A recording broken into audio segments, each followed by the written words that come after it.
Welcome back to IGN. We're here in London at X019, and I'm joined by Jorg Neumann from Flight Simulator. Hi. Welcome to the show. Thank you. Flight Simulator, we've not had one for quite some time now. That is true. What's it been like to bring it back? It's awesome.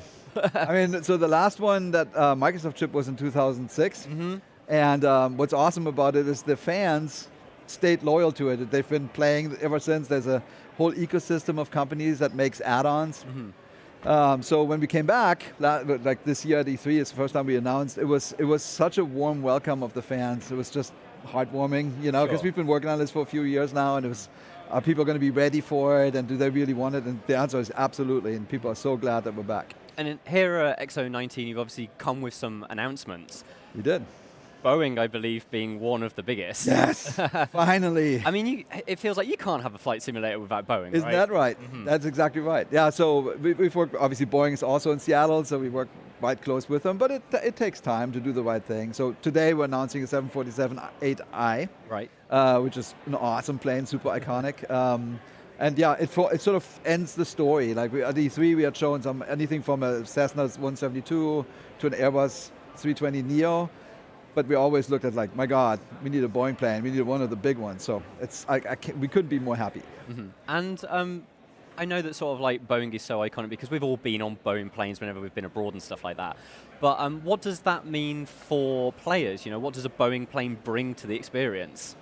Oh, I think a lot of people are aspirationally wanting to fly a big commercial airliner. You know, everybody starts out with like here in Europe with a Robin or something, in America oftentimes with the Cessna.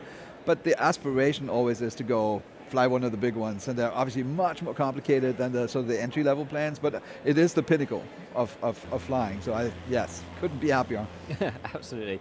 And in terms of what you'll be able to do with a Boeing, I assume sort of like those elements of the game will be very much like flying commercial flights, learning all of that side of the simulation, right? Absolutely. Yeah, we have, I mean, so the cockpit, we actually scan the cockpits. Okay. And all the instrumentation is the correct instrumentation. We have a flight computer, just like a Boeing has a real flight computer.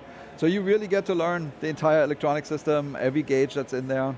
So you can go very deep. Mm-hmm. Yeah, so in terms of like the depth of what you have, obviously that's commercial flight, which is presumably an entirely different discipline to the various other kind of flight mechanics. Can you explain just a few, what other types of planes that we'll be able to use, what other vehicles? Yeah, I mean, so it's that range, what we call GA aircraft, general aviation aircraft, and we have a Robin plane, it's a European plane. Some of them are almost acrobatics, so you can start doing some acrobatics with them and flips and stuff. But then there's general aviation aircraft, just like people take from airport to airport, or their local airports, which is like the 172. Then there's commercial jets. Like we're actually also here today announcing a Citation CJ4, which is super cool jet. And then we have a TBM, which is a really fast plane. It's like with a rotor engine. And then goes all the way to the big airliner. So we have the entire spectrum of planes that people like. So it's also like what you were saying with sort of like being able to do kind of like flips and loops. You've got anything from thrill seeker to people that effectively want to safely take X amount of 100 people. And then we actually have an X-Cub. I don't know if you know the X-Cub, but it's a really sturdy plane. So people take that on bush trips. Right. So you can land anywhere, which is also really cool. Because we have every airport on Earth, right? Right. There's, we think, 48,000 airports. So we have them all.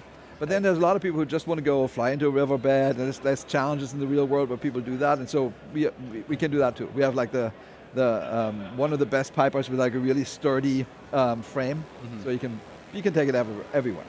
You mentioned obviously their challenges, and so this is, while it is Flight Simulator, it's not just purely about safe flying.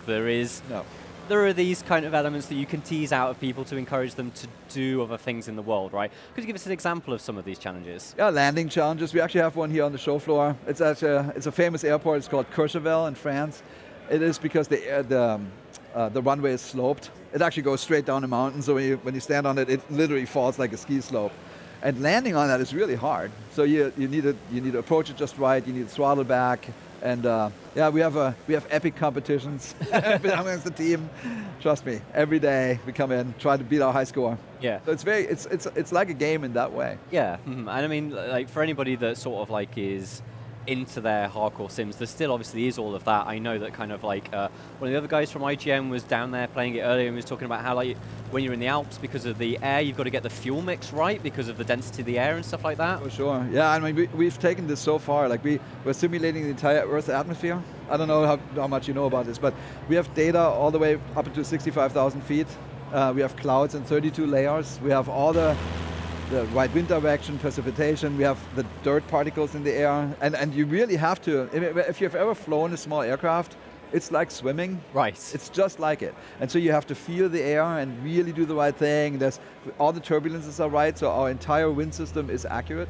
And it's real-time weather. So it's just fascinating, you know. Like yesterday I was in Suriname. I've never been to Suriname, but it was super interesting flying around and just experiencing it as it is right now in Suriname. It was awesome. Yeah, we've been showing off some new cities that you've been showing in the game, and obviously these are all, like the topography of the map, that's drawn in from Bing, right? That's the mapping system. Yeah. So we have basically three data sources with satellite, and satellite goes, I mean, there's awesome satellites everywhere, right? They go down to 30 centimeters a pixel. So that's pretty good resolution. And then we have something we call aerials that goes down to 5 centimeters. And then on top of that, we have photogrammetry, where we basically, out of a 3D point cloud, build the cities. And we have over 400 of those cities from Bing, and they look as real as it gets, right? Really. Like, it's pretty awesome. They say sort of like the footage that we're being able to show at the moment shows these incredible cities. You know, we've got rivers, we've got buildings that actually they don't look like. I can remember, you know, when I was a kid playing sort of the older flight simulators, when cities would be kind of very 8 buildings. Yeah. a chunk of polygons. Now we've got places that, you know, when you're flying over Southampton, I know, is one of the cities. Obviously, me being British, I know Southampton. It's a place that like you visit, you go to seaside and stuff like that. So people are actually going to be able to fly over their own homes, presumably. Oh, absolutely. Every house on the planet. So the fascinating thing is, we have these cities from Bing, right? 400, and Bing keeps making new ones, which is great. And we just whenever a new one is, it just comes into the sim. So it's constantly evolving. But then on top of that, we have the rest of the planet, and it's kind of unknown what is a city, but we think there's about 2 million things that are called a city. Okay. And so we had this challenge, like we have amazing looking photogrammetry cities, but we need all the other ones. So what we're doing is we're running machine learning algorithms up on Azure. Right. And we're doing analysis of the photogrammetry, of the satellite images that we have. And then we build all the buildings in the world, like literally every single one of them. We think it's about 1.5 billion. And we know where they are, and we have a guy who's has a PhD in rooftop reconstruction. That's literally what he does. And so we built the right rooftop, we built the right building at the right height. And so even the cities where we don't have awesome 3D data yet, they still have all the buildings right, and all the trees and all those things. It's awesome. So if anybody's kind of watching this and going, oh wow, this is incredibly overwhelming, sort of have you got kind of accessibility things? Are there things that are maybe a little bit more video gamey rather than simulated to this? We have, so we're not trying to make it, we're not trying to dumb it down. Mm-hmm. This is a sim for simmers, first and foremost. So this is a real established hobby. They're very serious about their hobby, and we're listening to them a lot, and we're trying to give them exactly the sim they want. That said, accessibility is a big deal. Not just for people who might not be, a sophisticated flyer yet. So we have tutorials, kind of almost like gamey, but it's also how flight learning would work in a way. So you actually get taught, here's your fuel mix, and here's what you need to do with the throttle, and you learn all that stuff. If you want to, you can go as slow as you want to really get used to the subject matter, and I think that's cool. But then Microsoft, we have this gaming for everyone.